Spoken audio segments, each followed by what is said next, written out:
rebotan los electrones, ¿no? Sí.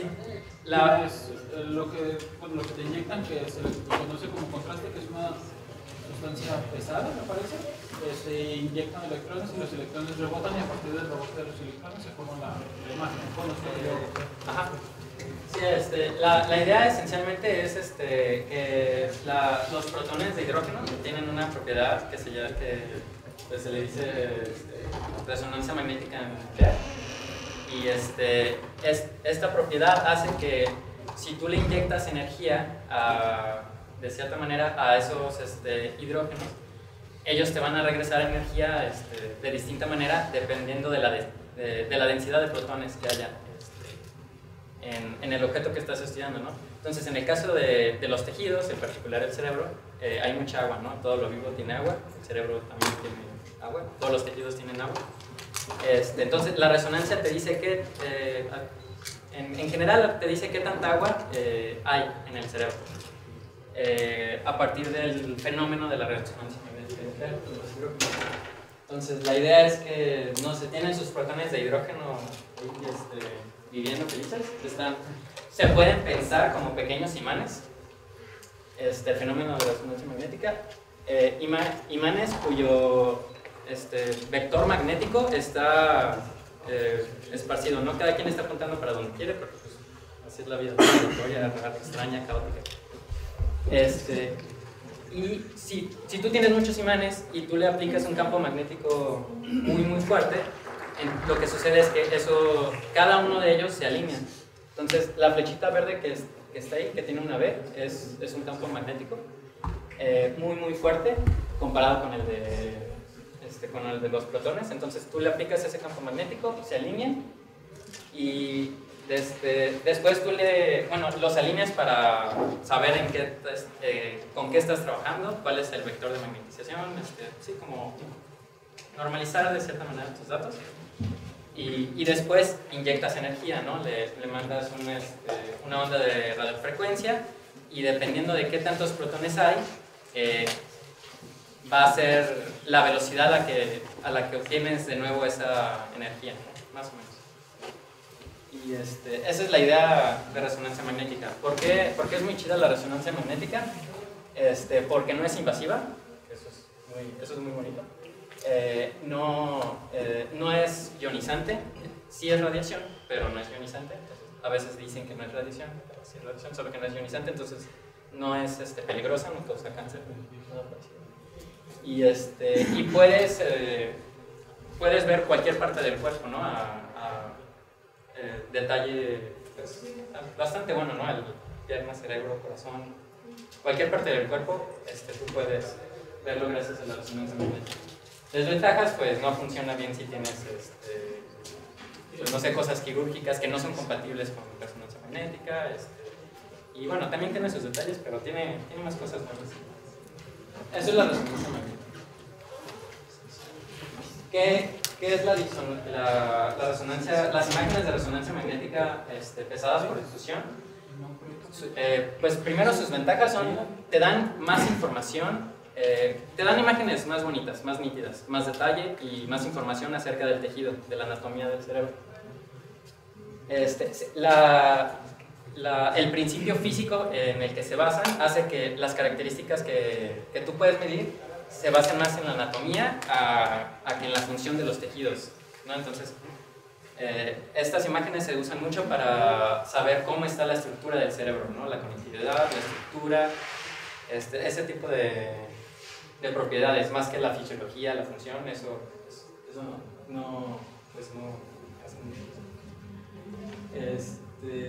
Puede darte información micro y macroestructural y puedes hacer muchas cosas con ella, ¿no? Cada año hay muchos papers sobre resonancia magnética en difusión y cada vez se están obteniendo imágenes más bonitas, distintos protocolos para alcanzar más detalle, más nitidez, saber más, caracterizar enfermedades, caracterizar padecimientos. Es un área muy, muy fértil. Y bueno, ¿en qué se basa la difusión? Todos han escuchado sobre el movimiento browniano, ¿no? Es popularcillo. ¿Y qué es el movimiento browniano? Así, más o menos. ¿Alguien nos toca? Random, aleatorio, es como, sí, se mueve uniformemente, es como no tiene, las partículas se mueven para donde quieran sin una predisposición, sin una dirección predispuesta, se están moviendo para todos lados. Eso es lo que es el movimiento browniano. Lo descubrió un biólogo cuando estaba viendo polen en agua. Se está moviendo como aleatorio. Después, como 80 años después casi, Einstein dijo, ese fenómeno no solo se basa en el gradiente de concentración, ¿no? Que podemos pensar. El gradiente de concentración es si tú tienes un líquido muy concentrado diluido en otro, pues se va a difuminar, difundir, va a haber difusión. Pero no es solo por eso, ¿no? Aunque tú tengas ya como homogéneo tu líquido, tu muestra o lo que sea, va a seguir existiendo difusión, porque la difusión existe por la energía térmica que hay en las moléculas. Entonces siempre va a haber difusión. Va a haber obviamente menos, pero siempre va a aparecer. Después aparecieron, digamos, en los años 60 ya había estudios de resonancia magnética, pero la normalita, la que todos conocemos y amamos. Y en el 65 se propuso un protocolo para ahora poder usar esa propiedad, medir la difusión de cierta manera y poder sacar propiedades estructurales. Y en el 85 fue que el doctor Levi, no sé cómo se pronuncia eso, sacó la primera imagen clínica con esa técnica por difusión. Y pues de ahí para adelante ha sido muy fructífero eso de la difusión. Entonces, ¿qué es la difusión?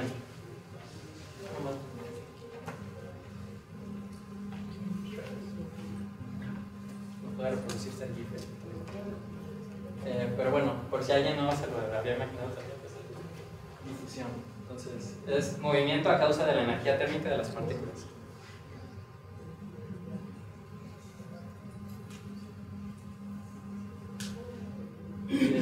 Y ahora, un par de definiciones. El movimiento, vamos a ver que algo que le llamamos isotrópico y anisotrópico. Isotrópico lo podemos entender como lo que nos imaginamos cuando escuchamos movimiento browniano. Movimiento sin predisposición de dirección, ¿no? Tú dejas a la molécula y se va a mover así como ella quiera. Entonces podemos imaginarnos que si queremos representar digamos una nube en donde se mueve la partícula, es como una esfera, ¿no? Se va a mover ahí y por ahí va a andar con probabilidad. Y anisotrópico es lo contrario, ¿no? No se va a mover, va a tener predisposición hacia ciertas direcciones, a moverse hacia ciertas direcciones y hasta en otras direcciones se va a mover poco o nada. Entonces eso es isotropía, y anisotropía es depende de la dirección o no depende de la dirección, qué tanta difusión, ¿no? ¿Qué tanta? La difusión es se puede pensar como una velocidad, ¿no? Es una velocidad, se puede imaginar como una velocidad. Entonces, una forma, si tenemos algo isotrópico y tú te mueves igual o con la misma probabilidad para todos lados, tú puedes medir tu difusión solo con un numerito, ¿no? Con un número real, un escalar, pues, un numerito y ya, ¿no? 7. Mi difusión es 7. Ya. Si tu difusión varía dependiendo de la dirección y tú estás en 3 dimensiones, tú puedes modelar la difusión como una matriz de 3×3 o un tensor de orden 2 de 3×3, que sería como lo que vemos ahí. Sería matrices, nadie se espanta con las matrices. Sí, una matriz. Y si tú quieres saber cuál es la difusión en una dirección, tú puedes hacer el producto interior. Bueno, la forma cuadrática, puedes multiplicar por la izquierda y por la derecha tu vector y tu matriz, básicamente. Y eso te va a dar un escalar y te va a decir, en la dirección norte tú tienes tanta difusión, en la oeste tanta difusión, para arriba tanta. Para el vector que tú quieras, hay una operación matemática que tú evalúas y te dice, este numerito es la difusión. Y pues así puedes modelarlo, ¿no? Y hay algo que ocurre con este modelo, y como es una matriz por la forma de modelarlo, la difusión de esta manera, siempre va a ocurrir que vas a tener tres direcciones que van a ser las que te caracterizan cómo está la difusión. Y van a ser perpendiculares entre ellas, ¿no? Que va a ser prácticamente como el eje, sí, como el plano cartesiano en 3 dimensiones, pero pues puede estar inclinado, ¿no? Para alguna dirección. Entonces, una forma de visualizar esto es, existe una operación matemática que a lo mejor antes tú tenías tu matriz que te representa tu difusión con muchos numeritos, con tus 9 numeritos, pero existe una forma matemática de pasarlo a una forma en la que solo tengas números en la diagonal. Y eso siempre es más, pues es más fácil de hacer cálculos con ellos, es más intuitivo qué está pasando y puedes saber cuáles son las 3 direcciones que te están caracterizando tu difusión, ¿no? Y una vez que pasas a esa forma matricial, los numeritos D1, D2 y D3, les cambias el nombre a lambda 1, lambda 2, lambda 3. Siempre puedes asumir que el mayor está hasta arriba, eso no importa. Y pues entonces la D1 o lambda 1 va a ser donde vas a tener, va a ser la difusión mayor en cierta dirección, ¿no?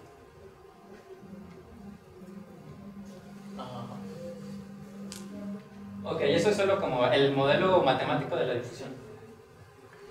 Ahora, la resonancia magnética. ¿Cómo podemos, cuando se trabajan con las imágenes de resonancia magnética, uno puede pensar que a ti te llegan una imagen del cerebro? ¿Sí las han visto que están como blanco y negro o a falso color?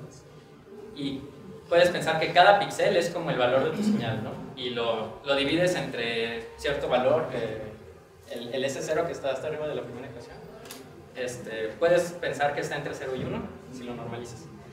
Ese va a ser tus datos, los datos que tú vas a intentarle ajustar el modelo que está arriba, esa ecuación. Tú vas a tener muchas S para cada uno de tus píxeles de tu imagen, o voxeles en este caso, porque tienen volumen, son píxeles con volumen. Entonces, para cada voxel tú vas a tener tu señal S y tú quieres expresarlo eso como una exponencial de una constante, bueno, de un parámetro B por la operación matricial G por D por G, donde B, la constante B es esa cosa que es una constante que depende de cómo hiciste tú tu experimento, la resonancia magnética, que son tiempos, qué tan fuertes eran tus magnetos a la hora de hacer tu medición, y una constante, ¿no? Que está por ahí. Y bueno, ¿qué es FA? FA es la fracción de anisotropía, que no es más que recordar un poco la definición de isotropía y anisotropía. Y la fracción de anisotropía es un valor entre 0 y 1 que te dice qué tan esférica va a ser tu difusión. Entonces, si te da 1 es que qué tan anisotrópico, qué tan no una esfera es tu difusión, ¿no? Entonces, dependiendo si te da 0 y 1, puedes darte una idea de... Siempre van a ser elipses, ¿no? Tu representación geométrica de la difusión. Y tú puedes ponerle una métrica, una medida a esa elipse de qué tan diferente es de un movimiento browniano, ¿no? Un movimiento libre. Digo, solo para entender más, ¿qué es ese, por así decirlo? O sea, que es una observable. Sí, es tiempo de, digamos, la diferencia entre qué tan brillante es un píxel en una imagen de resonancia magnética tiene que ver con el tiempo que tardó en perder la energía que tú le inyectaste. Entonces sí tiene que ver con el tiempo. Entonces sí es, digamos, observable. Con mucho ruido. Bueno, mucho ruido, pero sí es. Entonces, bueno, esa es una imagen de resonancia magnética. Pero no es una imagen normal de resonancia magnética. ahí estamos viendo cuál es el valor de la anisotropía, de la fracción de anisotropía de cada píxel. Entonces, ¿qué significa que sea muy anisotrópico? ¿Qué es lo más anisotrópico? Una fracción, el máximo valor de la fracción es 1. Significa que es muy anisotrópico, significa que casi no se parece a una esfera, entonces es algo muy, muy alargado. Significa que lo más brillante que estamos viendo ahí son estructuras casi lineales, ¿no? Que que solo tienen una dirección de difusión, solo se están moviendo en una dirección. Y bueno, si aquí hubiera alguien de medicina, pudiera confirmar eso. ¿Algún médico? No pueden creerme. Eso te puede decir, las partes brillantes son partes muy cilíndricas, por así decirlo. Ahora, esto es muy parecido, pero pues con colorcitos, ¿no? Bueno, es muy pixelado, pero es padre. ¿Cómo se construye esta imagen?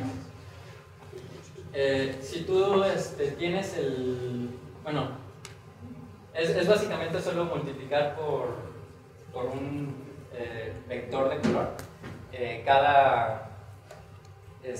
cada valor de tu fracción de anisotropía. Y lo que al final esta imagen te dice los colores RGB, si solo tiene R, es que está muy paralelo al eje X. Y si tiene mucho verde, es que está muy paralelo al eje Y. Y si está muy azul, es que está muy paralelo al eje Z. Entonces, esta pues es una imagen plana, pero pues con un poco más de resolución y con un ojo de doctor, pues ya puedes ver, puedes darle una interpretación y puedes ver un poco la anatomía y la estructura del cerebro, ¿no? A partir pues solo de la fracción y bueno, multiplicando por ese vector de color que pues depende de tu tensor de difusión que te dio en el determinado píxel. Ahora, es una imagen de tractografía. Cuando escuchan tractografía, ¿qué se imaginan? Tractores que van por caminos. Muy bien. Entonces, pues tractografía es ver cómo están los caminos de tu cosa, ¿no? En este caso el cerebro. ¿Cómo puedes ver cómo están las conexiones, ¿no? El agua, tú puedes ver por dónde se está moviendo el agua, por dónde hay mayor difusión. ¿Las fibras que se muestran ahí qué son? ¿Neuronas? ¿O dendritas?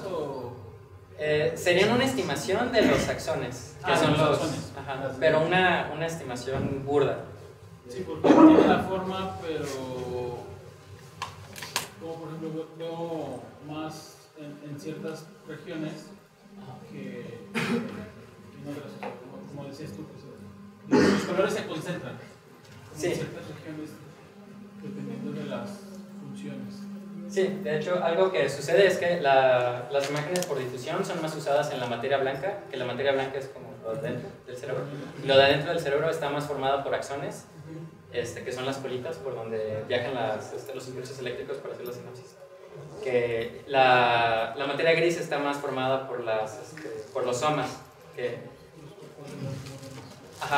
Entonces la materia blanca son más como tubería, tractografía. Entonces, sí, la mayoría de las imágenes por difusión, casi todas son de materia blanca y por eso se ven un chorro de fibras. Pueden estar cerca. Hay muchas fibras cruzadas también. Ese es un problema del primer método de difusión, que solo se fija en una dirección principal de difusión. Entonces, si tú tienes una fibra cruzada así, la difusión que se va a fijar es como una línea que está entre esas dos líneas, ¿no? Y no vas a saber que hay dos fibras, tú vas a pensar, solo hay una fibra que apunta para acá, pero en realidad hay dos fibras. Y bueno, ya hay técnicas para evitar ese tipo de errores. Pero bueno, aquí está una imagen bonita. Sirve para sus fondos de pantalla o para sus discos de error.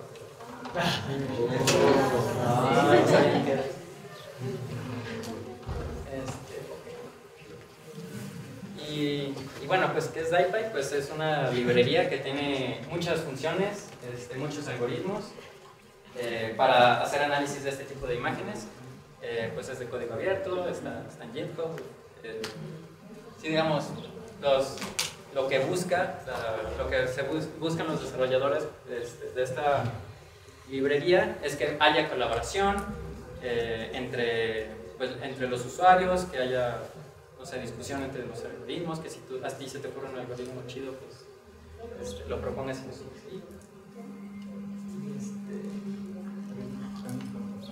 Y bueno, ¿qué es lo que más se hace con las imágenes de difusión? Son esas 4 cosas, ¿no? Reconstrucción es sugerir un modelo.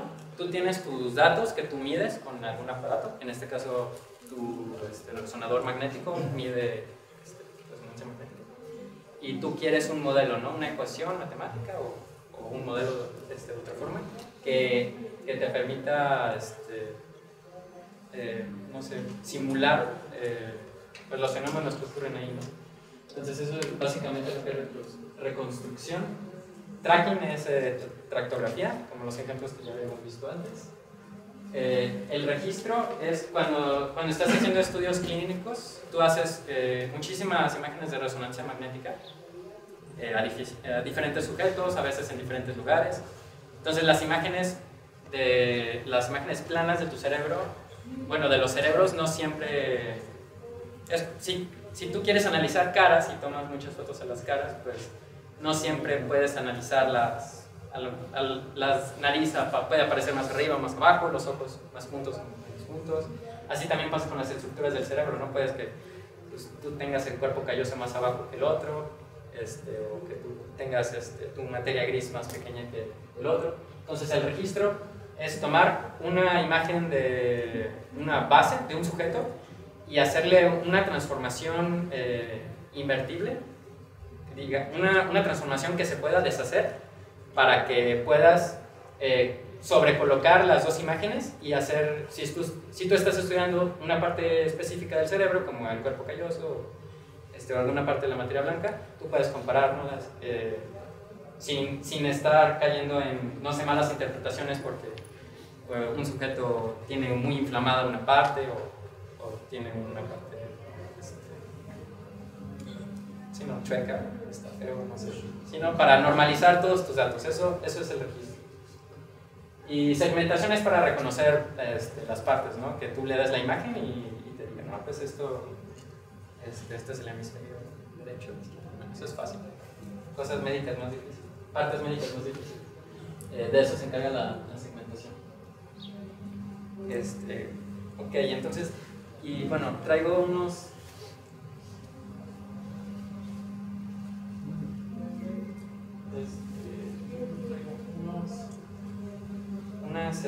unos pequeños ejemplos de qué imágenes puedes crear con DiPy.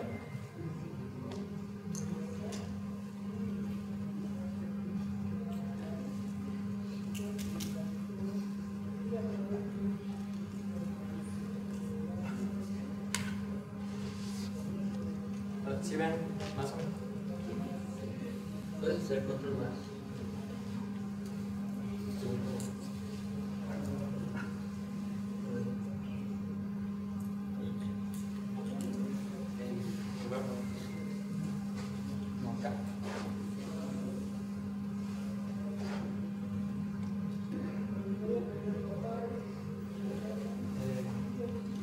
Pues bueno, es hasta cierto punto pues, sencilla la aplicación de la librería de DiPy.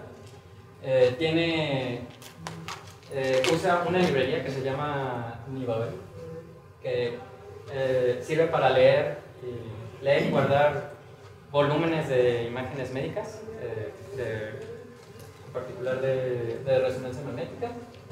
Y pues bueno, si entran les puedo pasar el enlace al dato al repositorio y pues ahí se supone que corren los códigos y pueden jugar en sus casas, si están aburridos, si quieren ver cerebros de otras personas.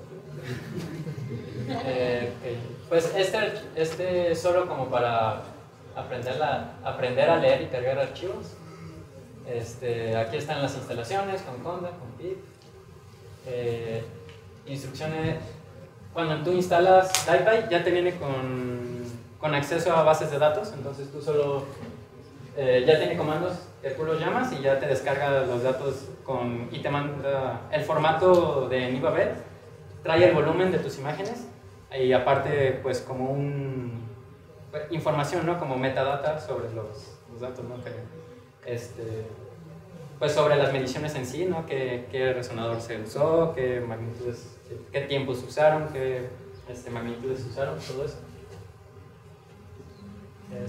Entonces, pues, la verdad este script está aburrido, pero pues es como para solo entrar en interior.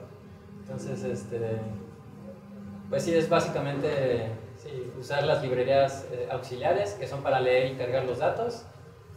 Tú puedes trabajar, la mayor parte del trabajo lo puedes hacer con NumPy, lees los datos, cargas el volumen y ya solo tienes como volúmenes de matrices, ¿no? Que son tus imágenes y ya pues, las matrices es algo con lo que estamos más acostumbrados y pues ya podemos hacer cosas, ¿no?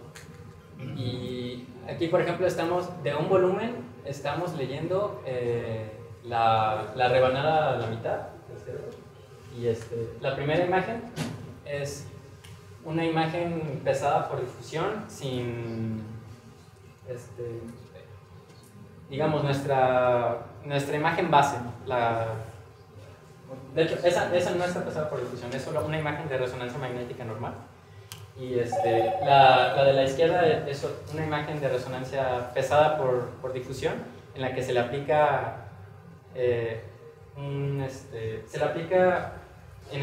una radiofrecuencia magnética en cierta dirección para que te dé información sobre la difusión en esa dirección, ¿no? Es la idea general, sin meternos en tantos detalles. Entonces la idea es que tú tienes una imagen normal de resonancia magnética y muchas imágenes pesadas por difusión en diferentes direcciones. Entonces, si tú tienes 300 direcciones como esparcidas uniformemente en una esfera y tienes todas esas difusiones, después puedes estimar cómo se debe de ver el tensor, la función que a cada dirección te da una difusión asociada a esa dirección, ¿no? Es regresión lineal, que eso sí es por aquí, ¿sí? Regresión lineal. Y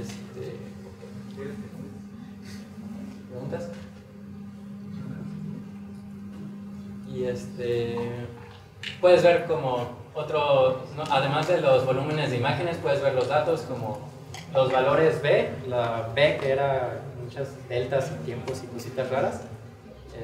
Pues cada volumen de datos trae pues cuánto valen esas imágenes, cuántos son, cuánto valen, los vectores en los que se hicieron las mediciones de las imágenes pesadas por difusión, y como tú las puedes leer, tú le puedes modificar y lo puedes guardar con un solo comando en el formato de Nivabel, ¿no? Para poder compartirlo con tus amigos neurólogos.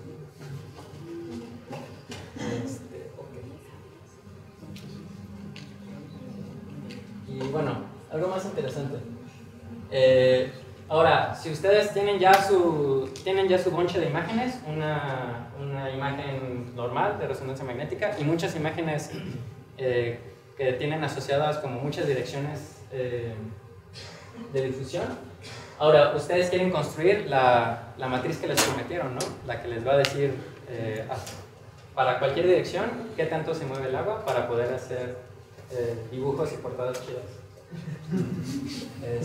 Entonces eso pues ya digamos el modelo matemático pues no sé, tienes aquí tu matriz de 3×3, lees bueno pues usas NumPy, Nivabel para leer los datos, este es el que hace el feed de los datos, este es lo que baja los datos y pues lees los datos, sigues leyendo. Puedes aplicar una máscara porque tus datos te vienen como una caja, ¿no? Metidas como las imágenes en una caja, entonces pues hay muchas mediciones que no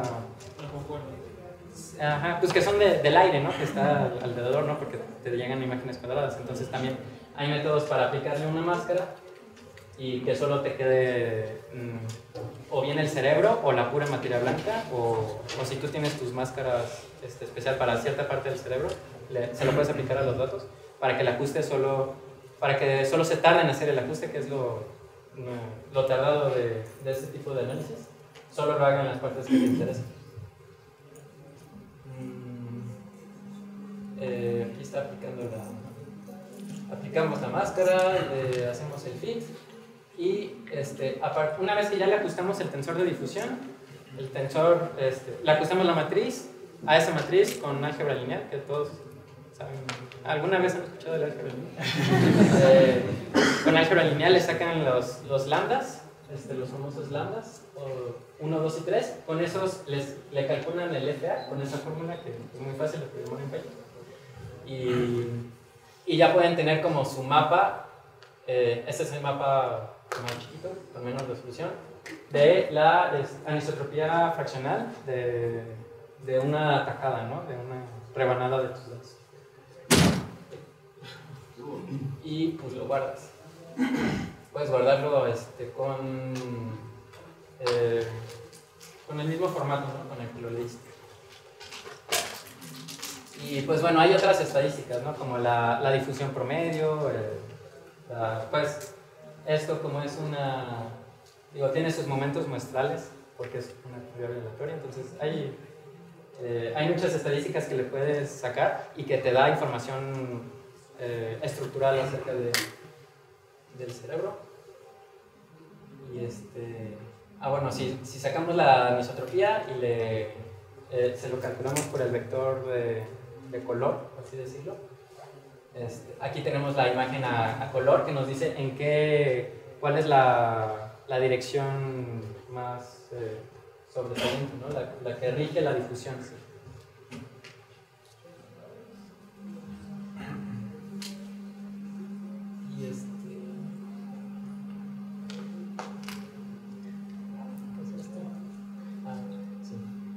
Y bueno, aquí tenemos solo la imagen a color, ¿no? Y con los colores a nosotros nos dice, bueno, si está rojo está para acá, y si está verde está para acá. Y si está azul está para el otro acá, ¿no? Pero podemos, no sé si se alcanza a ver, podemos graficar para que se vea en 3D, que en cada píxel grafique el elipse, para que se vea más bonito, ¿no? A lo mejor no es necesario, pero se ve más chido así, en 3D. No sé si por lo gusta alcanza a ver.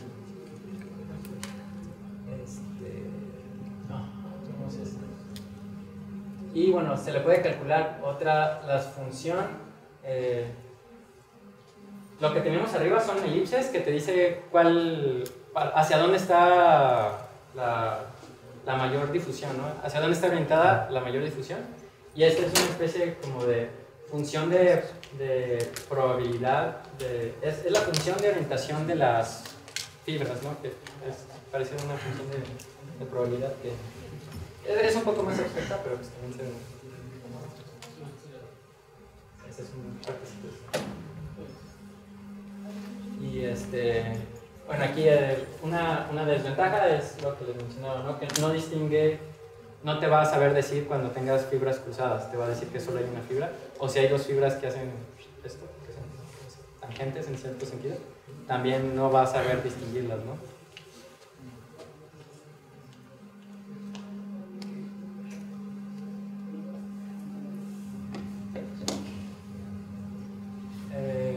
Bueno, este es un caso del registro de imágenes, que es tomar un sujeto base y al resto de nuestros sujetos, que nuestras imágenes estén como en su localidad, ¿no? Que estén como en su...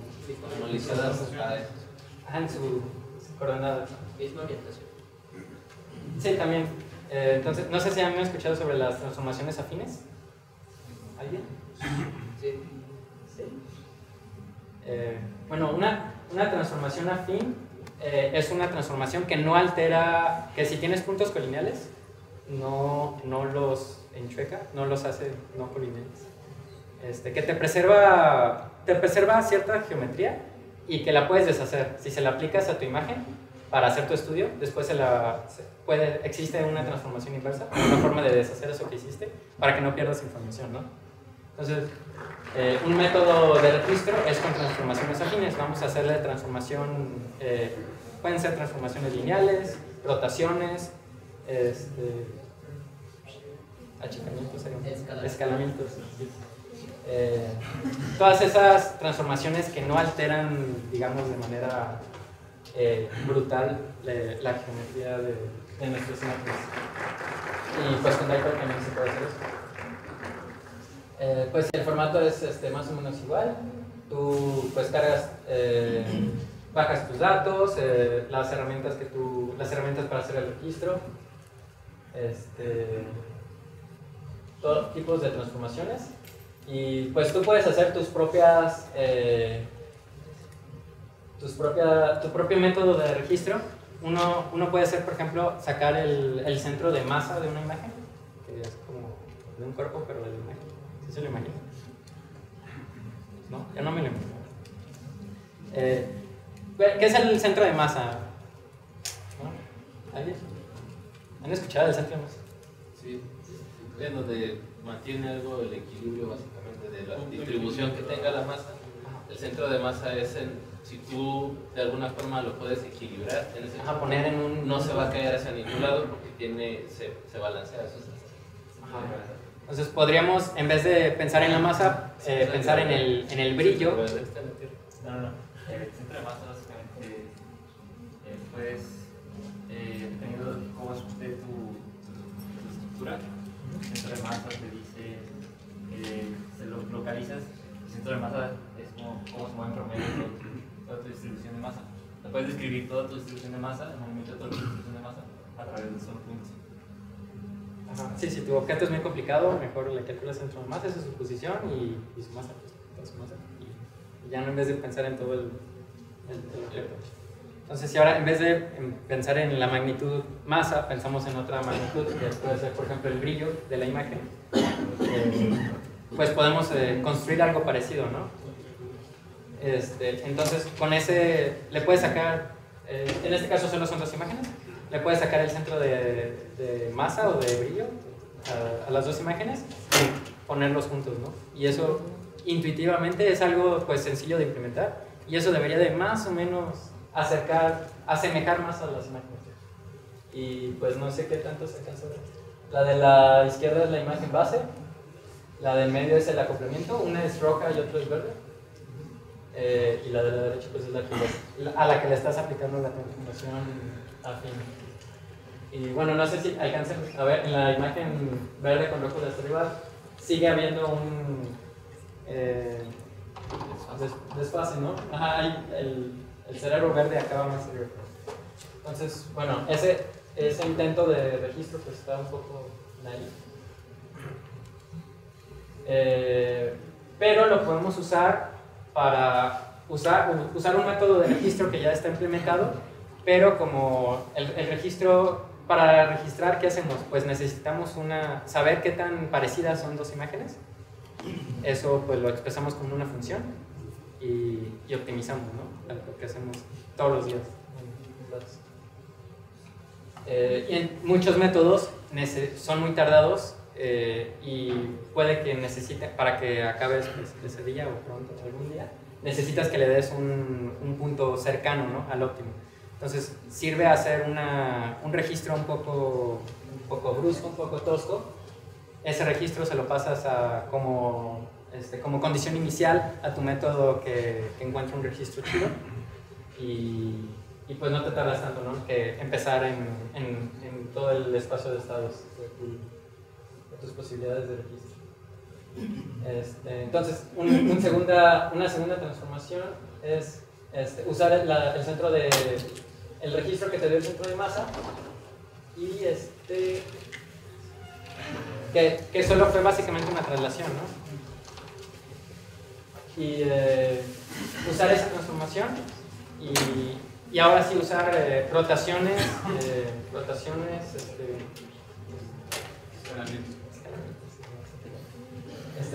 escalamientos, reflexiones, ese tipo de cosas que son transformaciones afines para así obtener un registro padre, ¿no? Entonces, bueno, no se ve tanta diferencia entre entre el segundo, este es el segundo registro de la zona de transformación. Esta es la tercera, no se ve mucho. Después, hoy estamos en la cuarta transformación. Ya se, bueno, no se alcanza a ver bien, pero ya se ve menos diferencia entre la imagen verde y la imagen roja, ¿no? En estos dos. Después de aplicarle 4 métodos diferentes de registro, de los cuales no entré en absoluto detalle.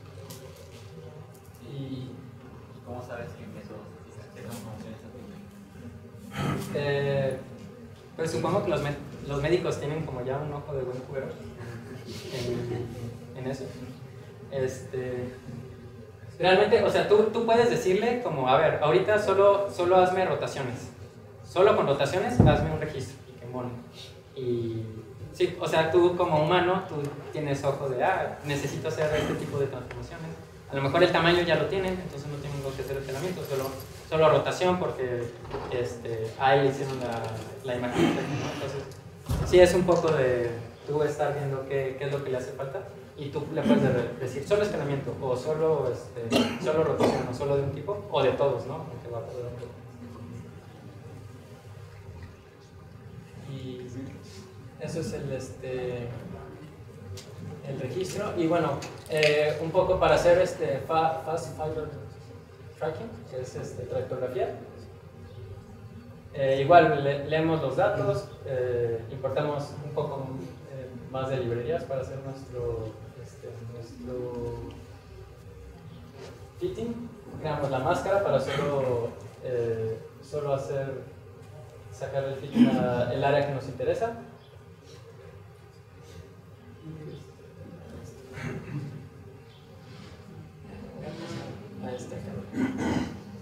Ok, este es para segmentación.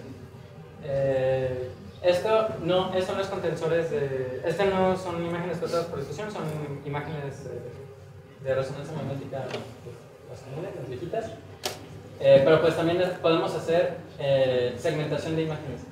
En este caso podemos decirle cuántas clases queremos. En este caso vamos a separar el fluido cerebro, sustancia blanca y sustancia gris. Entonces le pasas un par de parámetros estadísticos, que tú ahí también le ajustas a ojo de un cura y pues ya puedes hacer la segmentación. Esta sí es un poco más tardada, tarda como 5 minutos.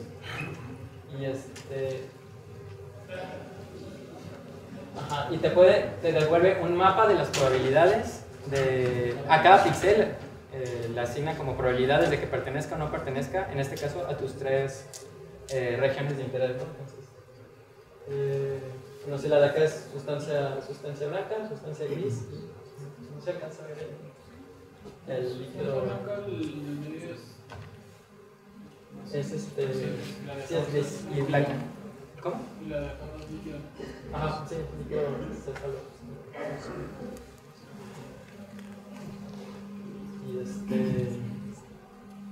Y pues sí.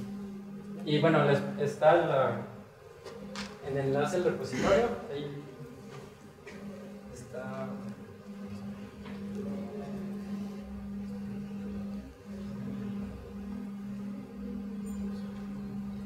Y ahí están los códigos por si alguien le interesa cómo jugar con eso.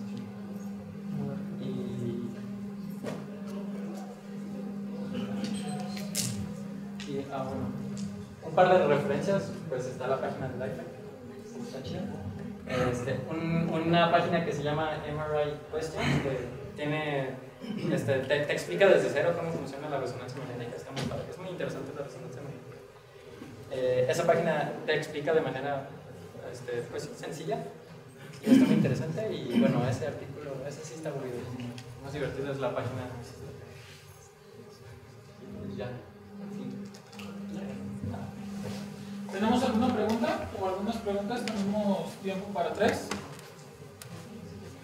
David, muy interesante la plática, gracias. En la parte, digamos, científica o de investigación y de aplicación, explicas todo muy bien, ¿verdad? Y como bien comentas tú, pues la parte médica es la que haría uso de digamos, de herramientas como esta. En tu experiencia, o no sé si estés trabajando en algún proyecto en colaboración donde apliques ya esto, o está a nivel de investigación, ¿cómo lo consideras? Pues es bastante amplio.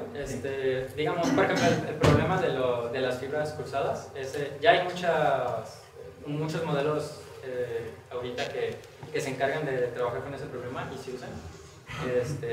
Digamos, algunos problemas sería diferentes técnicas requieren diferente naturaleza de los datos. Algunas técnicas requieren escaneos que duran mucho, otros no basta con escaneos de 5 minutos, otros sí requieren mucha precisión en tus escaneos. Entonces, hay investigación, digamos, clínica en cómo hacer modelos que ocupen, por ejemplo, el menor tiempo posible, ¿no? Porque en tu uso clínico quieres que sea lo más pronto posible, pues, por muchas razones. Y porque hay muchos modelos que simplifican mucho el fenómeno, ¿no? Por ejemplo, esto supone que los axones son cilíndricos, ¿no? No son cilíndricos. Y que casi todos... sí, las imágenes de tractografía no son axones, no son las conexiones, son una estimación de cómo más o menos están los axones, pero sí muchos investigadores, mucha gente que trabaja con eso sí se esfuerza mucho en decir, así no están los axones, es solo una aproximación. Entonces, sí, como problema abierto es hacer modelos más precisos, más veloces, sí, como los problemas comunes en la computación, hacerlo más rápido, más preciso, más cercano a la realidad. Pero sí hay mucho de dónde agarrar cosas. A todos los que les interese cosas. Gracias. ¿Alguien más? ¿Tiene otra pregunta? Yo tengo una. Por ejemplo, lo que estabas comentando, realmente es como que bastante tiempo de procesamiento, tener toda esta data o formar, no sé, imágenes.